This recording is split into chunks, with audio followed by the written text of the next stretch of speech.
Respire. Avant d'aller plus loin, ralentis volontairement ton esprit. Le monde extérieur n'a pas besoin de ton attention, pas pendant ces instants. Ce moment t'appartient. Nous vivons dans une époque où l'on nous pousse à regarder partout, sauf à l'intérieur. Toujours plus d'opinions, plus de comparaisons, plus de bruit. Et pourtant, jamais l'homme n'a été aussi confus, aussi tendu, aussi dispersé. La philosophie stoïcienne commence ici, non pas par une promesse de bonheur, mais par une clarification radicale. Tu ne contrôles pas le monde, tu ne contrôles pas les autres, mais tu peux apprendre à te gouverner toi-même. Et celui qui se gouverne intérieurement devient invulnérable extérieurement. Le stoïcisme n'est pas une fuite, ce n'est pas un refuge pour faibles. C'est une discipline intérieure, conçue pour les temps difficiles, pour les périodes d'incertitude, pour les épreuves prolongées, en d'autres mots, pour la vie réelle. Laisse-moi te poser une question simple, mais inconfortable. Combien d'énergie gaspilles-tu chaque jour à lutter contre ce que tu ne contrôles pas? Les paroles des autres, le regard de la société, le passé qui ne revient pas, le futur qui n'est pas encore là. Le stoïcisme commence par un acte de lucidité brutale, séparer le contrôlable de l'incontrôlable. Tout ce qui dépend de toi, tes pensées, tes jugements, tes actions, ton caractère. Et tout le reste, la majorité des souffrances humaines ne viennent pas des événements. Elles viennent de la résistance mentale que nous leur opposons. Tu n'es pas blessé par les faits. Tu es blessé par ton interprétation des faits. Et cette interprétation peut être entraînée. Imagine ta vie comme une forteresse. Les murs ne servent pas à empêcher les tempêtes. Ils servent à empêcher la tempête d'entrer en toi. Le stoïcien ne demande pas une vie plus facile. Il demande une âme plus solide. Prenons un instant pour regarder la réalité en face. Tu vieilliras, tu perdras certaines choses, tu seras déçu par des gens. Et parfois, par toi-même. Le stoïcisme ne nie rien de cela. Il dit simplement, prépare-toi intérieurement plutôt que de te plaindre extérieurement. Chaque épreuve porte une question cachée. Quel type de personne veux-tu être face à cela? Le stoïcien commence chaque journée avec une intention claire. Pas une motivation émotionnelle, une direction morale. Aujourd'hui, je serai confronté à des gens impatients, à des imprévus, à des tensions, mais aucune de ces choses ne m'oblige à perdre mon calme. Car mon calme est une décision. Observe ton esprit pendant quelques secondes.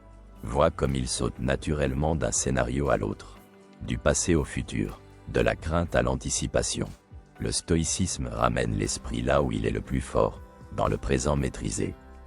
Pas le présent passif, le présent conscient. Il existe une erreur fondamentale dans la mentalité moderne. Nous croyons que la paix vient quand tout va bien. Les stoïciens ont compris l'inverse. La paix vient quand toi, tu vas bien. Même quand tout va mal. Tu ne peux pas éviter les vagues. Mais tu peux apprendre à tenir la barre. Visualise ceci, une journée où tout déraille. Des plans annulés, des paroles injustes, une fatigue mentale. La plupart des gens s'effondrent intérieurement dans ces moments-là. Le stoïcien, lui, se dit, voici mon entraînement.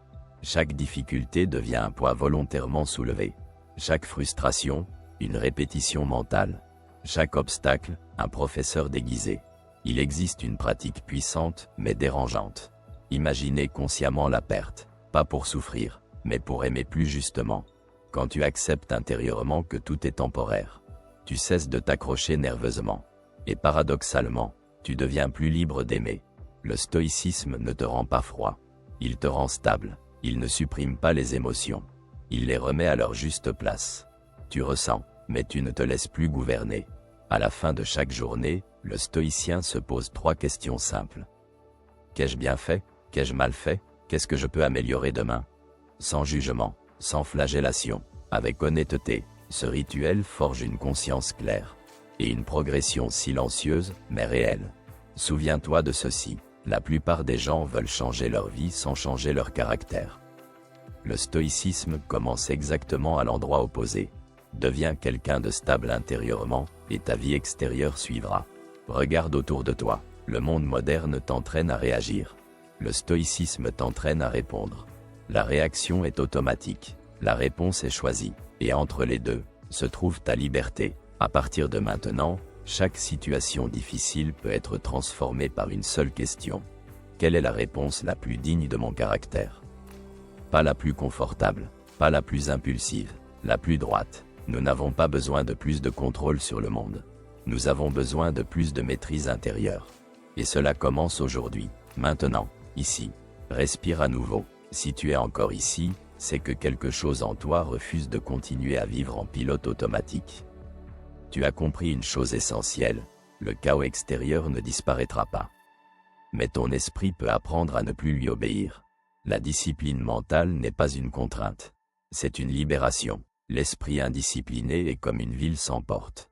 Tout entre, tout dérange, tout épuise. Notifications, opinions, comparaisons, peurs anticipées, scénarios imaginaires. Sans discipline intérieure, l'esprit devient une foule bruyante. Et dans une foule bruyante, aucune direction claire n'existe. Le stoïcien commence par une décision silencieuse.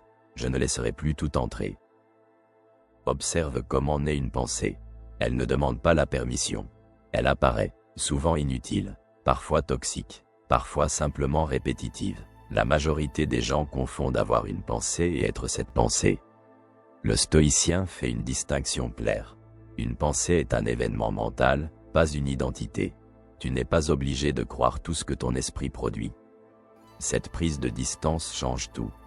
La discipline mentale commence par le temps de réponse.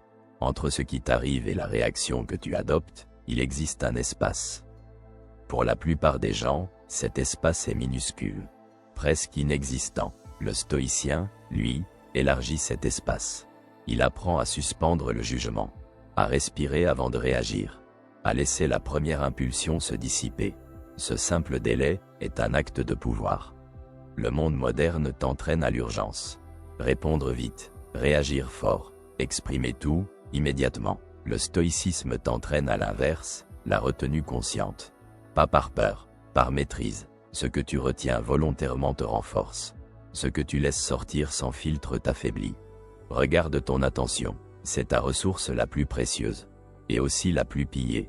Chaque fois que ton attention est capturée sans ton consentement, ta paix intérieure diminue. La discipline mentale, c'est apprendre à dire « Ceci mérite mon attention ». Ceci ne la mérite pas. Peu de choses méritent réellement ton énergie mentale. Un esprit discipliné sait rester simple. Il ne multiplie pas les désirs. Il ne surcharge pas ses objectifs. Il ne cherche pas à tout optimiser. Il cherche à être juste, lucide, cohérent. La clarté vaut mieux que la vitesse. La constance vaut mieux que l'intensité. Il existe une illusion dangereuse, croire que penser plus mène à mieux vivre.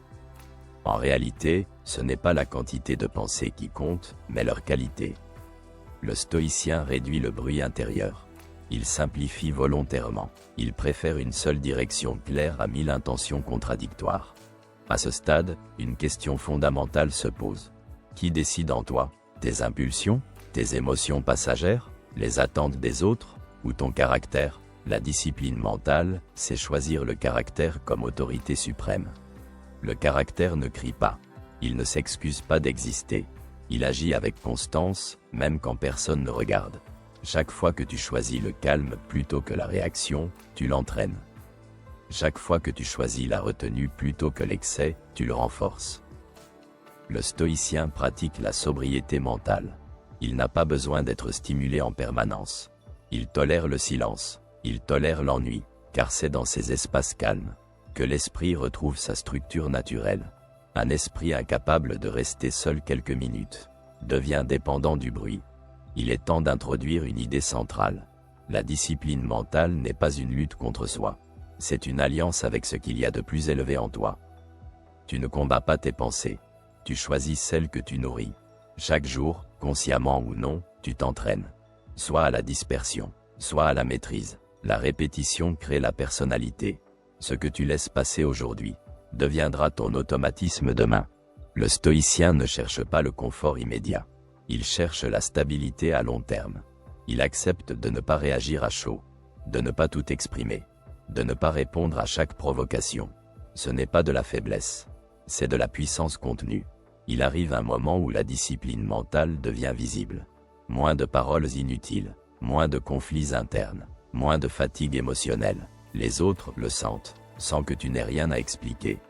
Maintenant, introduisons une pratique essentielle. Choisir volontairement l'inconfort léger. Pas pour se punir, mais pour rappeler à l'esprit qui commande. Un repas simple quand tu pourrais t'excuser dans l'excès. Un silence assumé quand tu pourrais remplir le vide. Une pause quand l'impulsion veut continuer. Ces micro-épreuves nettoient l'esprit. L'esprit moderne est suralimenté. Le stoïcien pratique la frugalité mentale. Moins d'images, moins de paroles, moins de stimuli, plus de présence, plus de clarté, plus de gravité intérieure. Il y a une chose que l'esprit indiscipliné craint plus que tout, le face-à-face avec lui-même. Le stoïcien n'évite pas ce face-à-face. Il le cultive. C'est là que naît la véritable autonomie. Quand l'esprit devient stable, les circonstances perdent leur pouvoir excessif. Tu n'as plus besoin que tout aille bien pour rester droit. Et c'est exactement à ce moment-là que la vie commence à changer. Souviens-toi, la liberté n'est pas d'obtenir ce que l'on veut. La liberté, c'est de ne plus être tyrannisé par ses impulsions. La discipline mentale est le chemin. La paix intérieure est la conséquence. Si tu intègres cela, réellement, la suite devient inévitable. Le caractère commence à se construire. Non par des discours, mais par des actes répétés. Et c'est exactement ce que nous allons explorer ensuite. Reste encore un instant. Si tu es arrivé jusqu'ici, ce n'est plus par curiosité, ni par simple intérêt intellectuel. C'est parce que quelque chose en toi refuse de continuer à vivre de manière dispersée, réactive, faible intérieurement. Ce quelque chose, c'est ton caractère. Le caractère n'est pas une image. Ce n'est pas ce que tu montres au monde. Ce n'est pas ce que tu annonces vouloir devenir. Le caractère se révèle, dans les moments discrets, dans les décisions silencieuses. Quand personne ne regarde, quand aucune récompense immédiate n'est promise. Le stoïcisme repose sur cette vérité simple et exigeante. Ta véritable valeur ne dépend pas de ce que tu possèdes, de ton statut ou de l'approbation des autres, mais de qui tu deviens face à ce qui t'arrive. Le monde moderne t'entraîne à t'ajuster extérieurement, à suivre le mouvement, à réagir aux normes, aux modes, aux opinions. Il te pousse à chercher la validation, à construire une façade pour être accepté. Le stoïcisme te demande autre chose. Quelque chose de beaucoup plus radical. Te construire intérieurement, lentement, solidement, jusqu'à devenir stable, quelle que soit la tempête. Une forteresse qui ne dépend pas des applaudissements extérieurs, mais de ses propres fondations. Construire son caractère ne se fait pas par de grandes déclarations. Cela se fait par une fidélité quotidienne à certains principes. Quand tu pourrais mentir pour te faciliter la vie, et que tu choisis la droiture. Quand tu pourrais fuir une conversation difficile, et que tu restes. Quand tu pourrais réagir avec colère à une critique, et que tu te maîtrises. Chaque choix de ce type est une pierre posée dans ta forteresse intérieure. Ce sont ces petites victoires invisibles pour le monde qui construisent. La seule chose qui t'appartienne vraiment, ton intégrité. Le stoïcien n'essaie pas d'être parfait. La perfection est un idéal paralysant. Il cherche à être cohérent. Il sait qu'il échouera, qu'il trébuchera, mais il se relève, encore et encore. Non pas pour impressionner, pour rester fidèle à lui-même. Il sait que les circonstances changeront. La santé peut décliner, la fortune peut disparaître, les amitiés peuvent se briser. Mais il refuse que son intégrité dépende de ces changements. Face à une décision, il ne se demande pas en premier, est-ce que cela me fait plaisir? Est-ce que c'est facile? Il se demande, est-ce conforme à la personne que je décide d'être? Cette question simple est une boussole morale qui ne se dérègle jamais. Il existe une illusion dangereuse, une excuse que nous nous racontons tous. Croire que l'on construira son caractère plus tard. Quand ce sera plus calme. Quand on aura plus de temps. Quand la situation sera idéale. Quand les enfants auront grandi. Quand la retraite sera là. La vérité est plus rude, mais aussi plus libératrice. Le caractère se forge maintenant, dans la pression, dans l'inconfort, dans l'imperfection du moment présent. L'adversité n'est pas un obstacle à la construction du caractère. Elle en est le matériau même. La salle de sport de l'âme, c'est la difficulté. Et c'est ici que la solitude devient essentielle. Pas la solitude subie, qui est une souffrance, mais la solitude choisie, qui est une force. Être capable d'être seul sans se fuir. Sans remplir chaque silence avec du bruit, de la musique, des podcasts. Sans se dissoudre dans les distractions infinies de nos écrans. La solitude stoïcienne n'est pas une fuite du monde. C'est un face-à-face avec soi-même. Un moment pour examiner ses pensées. pour trier ses désirs, pour clarifier ses principes, et ce face-à-face révèle toujours la vérité. Il met en lumière nos faiblesses, nos contradictions, nos peurs. C'est inconfortable, c'est pour cela que tant de gens l'évitent. Mais, sans ces moments de retrait, le caractère reste superficiel. On peut parler de principes, citer Sénèque ou Marc Aurèle, mais on ne les incarne pas. On reste un simple perroquet de la sagesse des autres. Le stoïcien accepte cet isolement intérieur, parce qu'il sait que toute véritable solidité naît là. Dans le silence, loin du regard des autres. Le caractère se reconnaît aussi à une chose fondamentale. Ce que tu refuses de faire, même quand c'est avantageux, même quand tout le monde le fait, même quand personne ne te surveille. Refuser de participer à un commérage. Refuser de prendre un raccourci malhonnête. Refuser de céder à la facilité, au détriment de ses valeurs. C'est là que réside la liberté véritable. Non pas la liberté de faire tout ce qu'on veut, mais la liberté de ne pas faire ce qu'on ne veut pas être. Le stoïcien apprend également à se détacher de la plainte, non pas parce que la vie est facile, ou que la souffrance n'existe pas, mais parce que se plaindre affaiblit l'âme. La plainte est une reconnaissance de son impuissance. Elle nous maintient dans un rôle de victime. Le stoïcien distingue ce qu'il peut transformer de ce qu'il doit. Il distingue ce qu'il peut transformer de ce qu'il doit accepter. La circulation, la météo, l'opinion des autres sur lui. Il ne peut rien y changer. Alors, il ne gaspille pas son énergie à s'en plaindre. Il l'accepte, et cette acceptation n'est pas une résignation, mais une lucidité mature. C'est libérer son énergie pour se concentrer sur ce qui dépend de lui, ses actions, ses jugements, ses choix.